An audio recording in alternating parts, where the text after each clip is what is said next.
हैं। और वो सीक्रेट ये है कि दोस्तों फ्लुएंट इंग्लिश बोलने के लिए फ्रेजेस का इस्तेमाल किया जाता है। फ्रेजेस बनते हैं वर्ड और प्रीपोजिशन जोड़कर।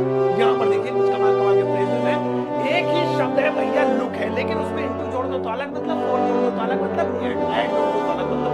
ऐसे रन में डाउन जोड़ दो तो कुछ और जोड़ दो कुछ और इनटू जोड़ दो तो कुछ और इसी तरह से गेट। अब आप ऐसे प्रीपोजिशन वाले 9 कमाल कमाल के फ्रेजेस सीख सकते हैं जिनके जरिए आप बोल सकते हैं फ्लुएंट इंग्लिश। सीखना चाहते हो मेरे साथ? चलो भाई अब सिखा देता हूँ आपको, एक एक करके बड़े ध्यान से सुनिएगा। प्रीपोजिशन से बोलना सीखो फ्लुएंट इंग्लिश। सबसे पहले बात करते हैं लुक की। लुक में अलग अलग प्रीपोजिशन अगर जोड़ दें तो क्या होगा? तो सबसे पहले हमें काम करना है, इसमें इंटू जोड़ते हैं। अगर हम लुक में इंटू जोड़ देंगे दोस्तों तो इसका हिंदी में मतलब हो जाएगा झांकना। झांकना, अब किसी चीज में भी झांकने को लुक इंटू कहता हूँ भैया, है ना? जो वो खिड़की से बाहर झांक रहा था, वो कुएं में झांक रहा था, तुम यहाँ झांक रहे हो, दूसरे खिड़की में झांक रहे हो, जिंदगी में मत झांको, वो भी झांक रही हो, तो लुक इंटू।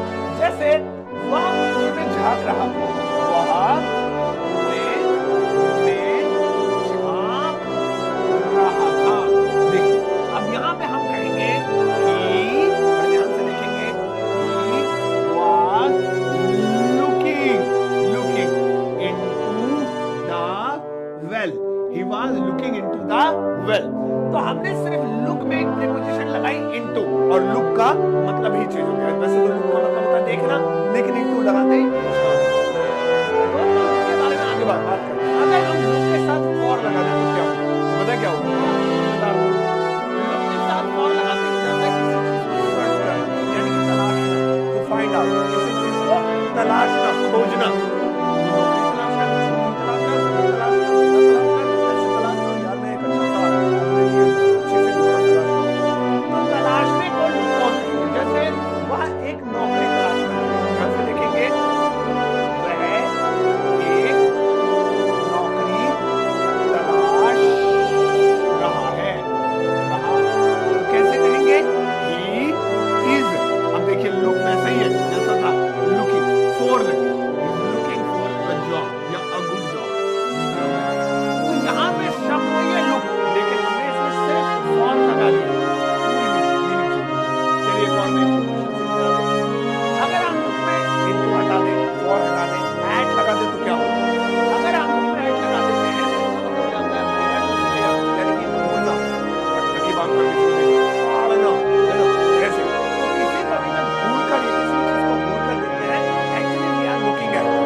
घूर रही है, ऐसे बनाते हैं, ठीक है? वह मुझे घूर रही थी, पास्ट में बना लेते हैं, कितने चेंज करता हूं मैं भी, तो हो जाएगा she was looking at me, ये हो गया, at लगा दिया तो टकटकी बांध कर देखना, लगातार देखना इज इक्वल टू घूरना, क्या कहते हैं उसे? लुक है। तो भाई इस तरह से हमने लुक के टोटल 3 मतलब देखे। अगर लुक के साथ इनटू लगा दिया जाए तो झांकना हो जाएगा, अगर लुक के साथ फॉर लगा दिया जाए तो तलाशना हो जाएगा, और अगर लुक के साथ एट लगा दिया जाए तो ऐसी कंडीशन में घूरना हो जाएगा, किसी चीज को घूर कर देखना या लगातार देखना। अब देखिए 3 अलग अलग और प्रीपोजिशन देखते हैं यहाँ पे, इनटू हो गया वगैरह। अब बात करते हैं रन की। अगर वैसे तो रन का मतलब क्या होता है? दौड़ना, सबको पता है रन का मतलब दौड़ना होता है, लेकिन रन के साथ प्रीपोजिशन लगा दो ना तो अलग ही मतलब है, अलग ही सीन है फिर तो उनका, उनकी जिंदगी अलग है। सुनो, अगर रन यानी दौड़ने के साथ डाउन लगा दो, रन डाउन, तो इसका मतलब हो जाता है भैया कम होना। यार चीनी कम हो रही है, दूध कम हो गया, भाई तेल कम हो गया, इसलिए तेल डलवा गाड़ी में, कम होना। तो जैसे दूध कम होना या खत्म होना, एक और चीज बता दूं मैं आपको, कम होना या किसी चीज का खत्म, अभी खत्म नहीं हुआ है, खत्म होना, हो रहा है धीरे धीरे, तो वहां पे रन डाउन लगाते हैं। जैसे दूध कम हो रहा है, कम हो रहा है यानी अभी खत्म नहीं हुआ है ना, खत्म हो रहा है। सो हम कहेंगे the milk is running down. इसका और कई मतलब आप निकाल सकते हैं, है ना, कि दूध धीरे धीरे जो है कम बचा है, मिल्क इज रनिंग डाउन, दूध खत्म होने वाला है, ये भी मतलब निकाल सकते हैं। दूध धीरे धीरे कम हो रहा है ना, तो अलग अलग मतलब निकालेंगे। तो कोई भी चीज कम होती जा रही है, खत्म होती जा रही है, खत्म हो रही है, रन डाउन। अब रन में डाउन हटा देते हैं, डाउन हटा दिया हमने, अब आउट लगा देते हैं। रन आउट क्या, सचिन तेंदुलकर रन आउट कर दिया किसी को? नहीं नहीं नहीं, नहीं। वो क्रिकेट वाला रन आउट है। इंग्लिश वाले रन आउट को हम बोलते हैं खत्म होना, किसी चीज का खत्म हो जाना। जैसे हाँ जी भैया दूध खत्म हो गया, दूध नहीं हमारे पास, अरे यार थोड़ी चाय बना दो, नहीं भैया दूध खत्म हो गया है, दूध खत्म हो गया है। तो यहाँ पे हम कहेंगे milk is running out, milk is running out. ऐसा आप कहेंगे सर रनिंग के लिए खत्म हो रहा हो गया, तो बिल्कुल वैसे ही ऊपर वाला ही। नहीं नहीं नहीं, इसमें अगर जैसे ही हमने आउट लगा दिया डाउन की जगह, तो इसका मतलब है खत्म हो गया, फिनिश। ये ध्यान रखिएगा, ये बहुत बड़ा फर्क है। नेक्स्ट, अब हम रन के साथ डाउन और आउट का प्रयोग कर चुके हैं। अब हम एक काम करते हैं, इनटू लगा देते हैं, रन इनटू। अब क्या मतलब बनेगा, तो जैसे ही रन के साथ इनटू लगाएंगे, इसका मतलब हो जाएगा अचानक से मिलना। अब किसी से एक्सीडेंटली सडनली अचानक से मिल जाना, टकरा जाना, हम इसे क्या बोलेंगे, रन इनटू। अरे यार मैं अपने दोस्त से ना मॉल में अचानक मिला, अचानक हमारी मुलाकात हो गई। सो मैं, ध्यान देंगे, मैं उससे मॉल में अचानक मिला। सो रन इनटू, जिसकी सेकंड फॉर्म का प्रयोग करेंगे, क्योंकि मिला आ की आवाज आ रही है, पास्ट इंडेफिनिट टेंस है, second form.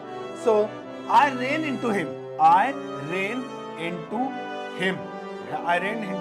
In the mall. अब देखिए कोई कह देगा कि यहाँ पे इसका मतलब ये बैठा है कि अचानक मिला है, रेन इनटू, ऐसा लग रहा है जैसे वो भाग के उसके अंदर घुस गया, रन इनटू। लेकिन रन के साथ इनटू लगा दे तो उसका मतलब होता है अचानक मिलना।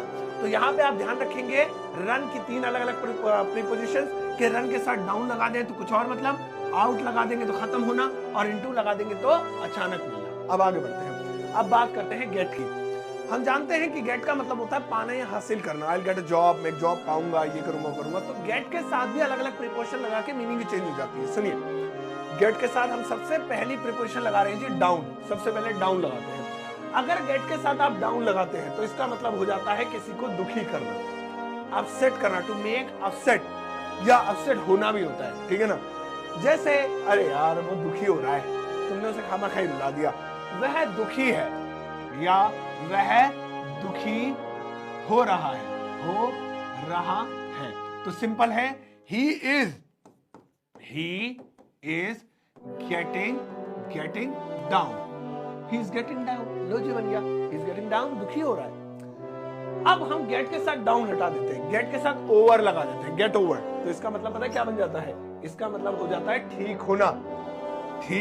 अरे यार मेरा बुखार ठीक हो रहा है, अरे यार उसका जुकाम ठीक हो गया, अरे यार वो दुखी था वो ठीक हो गया है, अरे यार वो टेंशन में था वो ठीक हो गया। तो जहां पर भी ठीक होने की बात आए वहां पर हम गेट के साथ ओवर लगा सकते हैं। जैसे उसका बुखार, उसका फीवर, यानी कि बुखार ठीक हो रहा है, ठीक हो गया है लगा देते हैं। तो पास्ट का इंडेफिनिट हो गया। अब थर्ड फॉर्म आएगी, गेट की थर्ड होती है got. So he got over the fever, लीजिए बन गया गेट ओवर का। तो जहां पर भी हम गेट के साथ ओवर लगा देंगे उसका मतलब क्या हो जाएगा, ठीक होना। अब गेट के साथ ओवर हटा देते हैं, गेट डाउन। अब आप कहेंगे एक डाउन तो लगा दिया था, ये एक और डाउन है, लेकिन यहां पर हम डाउन के साथ साथ एक ट्रिपल प्रीपोजिशन का यूज करेंगे और वो है ऑन। Get down on. अब गेट भी हो गया, डाउन भी हो गया, ऑन हो गया। इसका हिंदी में मतलब हो जाता है दोस्तों लिखना, टू राइट समथिंग। आप कहेंगे सर राइट ही लिख लेंगे ना, फिर लिखने के लिए गेट डाउन क्यों लिखेंगे। वैसे गेट डाउन का एक और मतलब होता है बैठना, है ना, ये भी होता है गेट डाउन बैठ जाओ, सिट डाउन, गेट डाउन। लेकिन इसका ये भी मतलब होता है लिखना। अब राइट क्यों नहीं, भाई मैंने नहीं मना करा आप राइट मत लिखिए, लेकिन वो वर्बल इंग्लिश है। वर्बल इंग्लिश हमेशा कॉमन होती है, आम होती है, कोई भी बोल लेता है। और फ्रेजल इंग्लिश जो होती है वो बहुत हाई फाई मानी जाती है। तो अब ये वाला बोलिएगा, जैसे मेरा नाम पेपर पर लिखो। मेरा नाम, ध्यान देंगे, मेरा नाम, अरे ये कहां से आ गया सेंटेंस, मेरा नाम पेपर पर लिखो। मेरा नाम पेपर पर लिखो। तो यहां पर देखेंगे लिखो, right my name on the paper, ऐसे होता, बट नहीं। गेट डाउन, अरे लाला कहां चला गया, ध्यान देंगे, मेरा नाम पेपर पर लिखो, get down my name on the paper, लीजिए हो गया। ये देखिए। सो भाई इस तरीके से आप ध्यान रखेंगे गेट के अलग अलग मतलब। तो गेट के हमारे 3 मतलब हो गए, इसके साथ डाउन भी लगाया जा सकता है, इसके साथ ओवर भी लगाया जा सकता है, या डाउन लगा के ऑन भी लगाया जा सकता है। तो ये अलग अलग चीजें ध्यान दीजिएगा। लेकिन ये तो हो गया आपका काम। अब देखते हैं आपको याद कितना है। तो मैं चाहता हूं एक छोटा सा टेस्ट लेना आपका। यहाँ पर कुछ सेंटेंसेस लिखे हुए हैं, अब इन सेंटेंसेस की इंग्लिश आपको बनानी है और इनमें वही फ्रेजेस का प्रयोग होगा जो मैंने आज आपको सिखाने हैं। तो कैसे कैसे करने हैं ये आप ध्यान से कीजिएगा। वही गेट डाउन लगेगा, गेट ओवर लगेगा, या जो भी लगेगा, या लुक आफ्टर लगेगा, ये आपने देखना है। बहुत ध्यान से इंग्लिश बनाइएगा और वीडियो कमेंट सेक्शन में जाकर आंसर करिएगा। मैं आपके आंसर को लाइक और हार्ट जरूर दूंगा। इसके अलावा मेरी किताब Amazon फ्लिपकार्ट पर अवेलेबल है और डाउनलोड कर सकते हैं मेरा एप्लीकेशन। और दोस्तों बहुत सारा प्यार आप देते हैं मेरे एजुकेशनल कंटेंट को। आज के इस दौर में जहां पर रील्स वगैरह लोग फनी या डांस या ये सब देखना पसंद करते हैं, ऐसे में पढ़ाई लिखाई की चीजें भी आप इतनी पसंद करते हैं। मिलियन में व्यूज जाते हैं। अभी रिसेंट में एक वीडियो पे हमारे 15 मिलियन व्यूज गए। बहुत बहुत शुक्रिया आपका इतना प्यार देने के लिए। ऐसे ही प्यार बनाए रखिए और वीडियो को ज्यादा से ज्यादा शेयर कीजिएगा। जाओ सबके साथ वीडियो को शेयर कीजिएगा। जाते जाते एक प्यार लाइक देकर जाना।